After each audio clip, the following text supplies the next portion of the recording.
Hello everyone, my name is Ethan Mark. I want to tell you about how I lived amongst millionaires for 10 years and learned how to get rich. At first, you will think it's easy because for children born with money, there is no problem in attracting finances. These children have everything. But will you be surprised to learn that I am the son of an ordinary gardener? That's right, my dad is a gardener, and we never dreamt of having a different life before. But what do we have now? Well, you'll find out later. Stay tuned, watch to the end of my story, like the video and comment. My father raised me alone. My mother left long ago to build a life without us. Dad has no higher education, and for this reason, he worked hard to provide for me. Dad wandered from one job to another, but then he got lucky and was offered a job as a gardener. A huge plus was that you had to live in a rich house. Also, we lived in a rented apartment and we saved on pay. The employers got in my father's position and let him take me with him. I was barely 8 years old at the time. I remember the day we moved. I packed out of habit, so often we changed apartments, and when my father brought me to such a fancy mansion, my jaw dropped. I couldn't believe this was happening at all. Dad, did you sell all your organs to buy this house? Son, what are you? Come on. I also sold yours, said my dad. I wasn't in the mood for jokes then. I turned to him slowly, and Dad immediately said, yes, I was joking. This is my new job, and we are allowed to live here. I immediately ran to see our new room. It was more luxurious than any apartment we'd ever rented in our entire lives, and much larger than our entire apartment. There were many people in the house. Most of them were servants. Our host is a millionaire. He had several types of business, and he was constantly talking to someone on the phone. For the next 10 years, all I heard were words like stocks, stock market, default, and other words I didn't understand. My father and I settled in quite well. After just a couple of months, I knew everyone by sight. The servants loved me. I was the only child amongst the servants, and the cooks spoilt me rotten. They gave me cookies, souffle, or ice cream. I often helped my father after hours and on weekends. We tended the garden. Every day we mowed, cleaned, watered. Personally, I liked it. When I was tired, I would lie down on a chaise lounge chair by a sprawling apple tree and look out at the beautiful orchard. Sometimes I would fall asleep. Very often, Mr. Ritchie, the owner, would walk around the orchard, either talking on the phone or with business partners. When they were having tea in the garden, I used to bring them food on a tray or whatever they asked for. Kind of unintentionally, but I would hear their conversations and memorize them. I wanted to know what they were talking about. My dad had an economics book in his suitcase, and when I grew up, I used to read it before I went to bed. I was really curious about it. And one day, our host, Mr. Ritchie, came home very upset.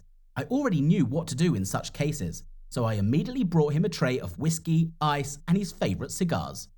Here, sir, maybe you'd like some refreshment. Thank you, Ethan, you're observant. I like that quality in people. Are you reading something? What? You've got a book on economics from the year 2000.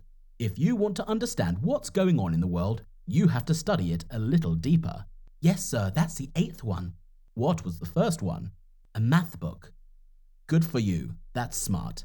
Are you studying economics because the school said so? No, sir, I'm just curious. Mr. Ritchie took one big sip, put the glass on the table, sighed, and then turned to me again. I wish my son, unlike you, was interested in what I do. Would you like to do business with him? Yes, he is my heir. He's just interested in spending, but not in making money. With all due respect, sir, explain to him that the only thing you can do without money is debt. That's right. Then his phone rang and he picked it up and got very angry, then started swearing. I wanted to leave, but Mr. Ritchie asked me to pour him another whiskey. He said he'd made a big loss because he'd bet on the wrong company. And were you sure about this company? Honestly, I didn't know. I just trusted my intuition. I wanted to buy the stock and I bought it, but it didn't go up. Outline a circle around those businesses that you understand, and then remove the ones that don't qualify based on value, good management, and limited exposure to tough times. Buy a company if you want to own it, not because you want the stock to go up. People became successful investors because they settled on successful companies. Sooner or later, the market will reflect the business. How do you know that? That's not me. That's a quote from Warren Buffett, the entrepreneur. That's a good point. Wouldn't you like to learn and practice your knowledge in business? If it's possible, yes. Come to my office tomorrow at 8 a.m. and we'll talk. In the morning, I went to his office as we had agreed. His son Phil was already sitting in his office fiddling with his phone. He sat us down across from him, then asked what each of us wanted out of life. Phil said he wanted freedom, and I said I wanted to be rich. Phil laughed. He said all beggars want money. No surprises there. Then I told him that statistics show that more than half of the children of rich parents are poor just because they haven't learnt how to spend money. You mean to make money. Everyone can make money, but not everyone can spend it properly. And that's what I meant. You're getting a little too smart for your own good, aren't you, gardener? Phil, stop it. I wanted us to have a conversation, but you don't seem ready for it. Go about your business. The owner and I sat down to discuss the latest economic news, and he kept asking me what I thought about it. An hour later, a man came into the office. He was an assistant to the owner, who told him to teach me the subtleties of doing business, economics, and everything related to it. The training was free. Every day I spent up to 3 hours on classes, and then I worked on my own until late at night. In parallel, I learned how to play golf, etiquette, manners, and how to properly communicate with rich people. A month later, there was a guest reception at the host's house. Stately and very serious businessmen came. I did my job, served drinks, helped my father. When Mr. Ritchie started playing mini-golf with his partners, he called me over and gave me a club. I just hit the hole the first time, since I was already learning. One of the guests called my host an ignoramus because he had interfered with their game with his maid. Only a fool would agree and ruin the whole mood, he said. I didn't remain silent. It's good that you see me, but I am not a fool. I am the gardener's son. But you, next time, if you don't see a fool in the market, then it's yourself. Mr. Ritchie exploded with laughter. The man began to lash out at me, and then he threw his glass of drink and drove away. My host only thanks me for it. You let him know that he was taught by a child and the gardener's son. I like you, Ethan. I want to offer you a job, Mr. Ritchie said suddenly. The next day, I was already sitting in his office in the morning, and we did the calculations together. I suggested an unconventional way out of many situations, and although the scheme was rather dubious, Mr. Ritchie decided to take a risk and trust his intuition again. Every day together, we watched the market, analysed the list of companies worth investing in. He took me to meetings with him, introduced me to partners and clients. That's how time passed until I was 18 years old. Gradually, I started to work in his team of analysts. I carefully monitored the market, selected the best offers, and already decided whether to refuse cooperation or not. I had mistakes and failures, and I was very nervous, but my boss told me that if I was wrong, it meant I was on the right track. Meanwhile, Phil only continued to spend and hated me even more. A few decent tailored suits appeared in my closet. Mr. Ritchie was like without hands without me, and always said he dreamt of working with his son like that. A year later, I made my investment in the same company, and success awaited me.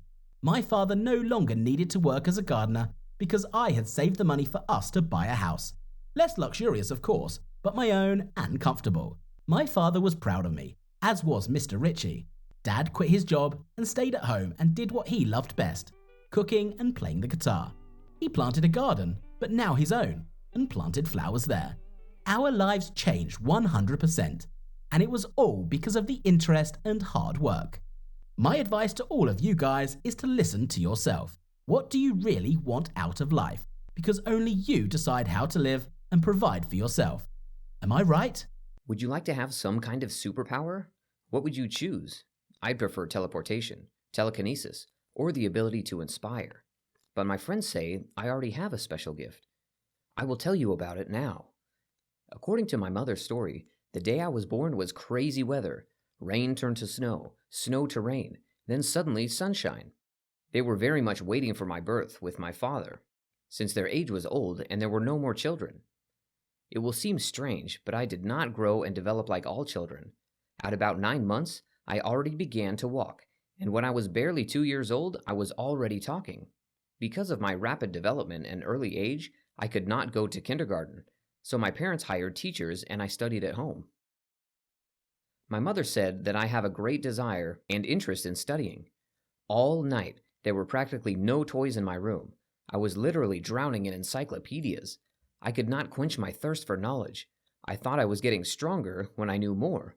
My parents were proud that I had such a great memory and that I was such a gifted child. They were sure that I was born for a special purpose. With this thought in mind, I continued to develop my skills. At about 6 years old, I already knew 2 foreign languages, Spanish and French. As expected, I had to go up the social ladder gradually, so when I went to first grade, I was really bored. Just imagine that you are 18 years old in development, and you are sitting among children and learning the alphabet. But my parents asked me to be patient, to give them time to prepare the principal and teachers for my talent. The first 6 months, I still somehow lasted, but I was irritated by my peers, who drew letters as they fell, read from syllables, and did not know the periodic table. For my little rebellion and refusal to get acquainted with the letter R, I was put alone in the very back of the desks. This proved to be a good thing, because there I was not disturbed by anyone, and I allowed myself to continue studying probability theory. My classmates were afraid of my appearance. I think because I felt much older than them and looked like a baby, and children feel each other. I managed to pretend to be normal, but over time, my acting skills began to fail. Okay, I admit, I did it on purpose.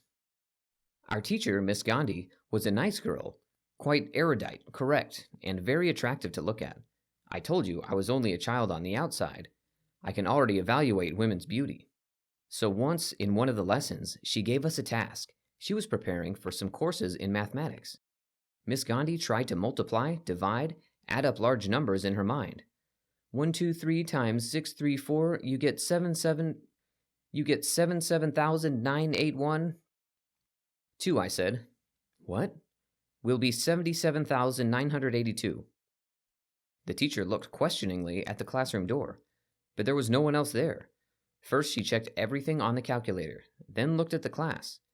Everyone was busy with her task, everyone except me. She asked if I had spoken to her. Well, I did not miss the opportunity to have a dialogue with her. I told her that I am actually a little different. My teacher was thrilled. She admired my talent for 10 minutes, and then she imagined telling the principal about me and me bringing the school gold medals in intellectual competitions. When I came home after school, my parents were furious. They didn't like the idea of me acting on my own. They considered my gift exceptional, and they were afraid that it might cost us dearly, that others may begin to think that I was abnormal. In short, they chose silence, like I'm some kind of mutant. I told them they promised to train teachers, but they never did, and I was tired of sitting here like this. The next day, I had a meeting with my parents at the principal's office, where I demonstrated my abilities.